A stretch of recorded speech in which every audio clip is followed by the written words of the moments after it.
بسم الله والصلاة والسلام على رسول الله صلى الله عليه وسلم. اخواني واخواتي في كل مكان، السلام عليكم ورحمة الله وبركاته. نتكلم في فيديو النهارده ان شاء الله عن فوائد التنوع في التربية. ليه بنربي انواع طيور متعددة مع بعضها في مكان واحد؟ كل ده ان شاء الله هنتكلم عنه في الفيديو بتاع النهارده. هناك نتمنى من الناس اللي عامله بلايك تشترك في القناة وتفعل زر الجرس عشان يوصلهم كل جديد، وتكمل الفيديو للنهاية. بسم الله توكلنا على الله. اول استفاده بنستفادها من التنوع في التربيه يا جماعه هو التوفير في المكان، ان احنا بنوفر في المكان، بنربي كله في مكان واحد. وده طبعا اول استفاده من التنوع في التربيه. الاستفاده الثانيه، لو احنا عندنا نوع بيبيض وما بيرقدش على البيض، فبناخد البيض بتاعه وبنحطه تحت النوع الثاني اللي بيبيض وبيرقد، وبنطلع سلاله من نفس النوع.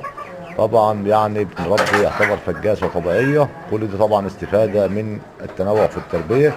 لو عندي بطتين فيهم واحده بترقد والتانيه ما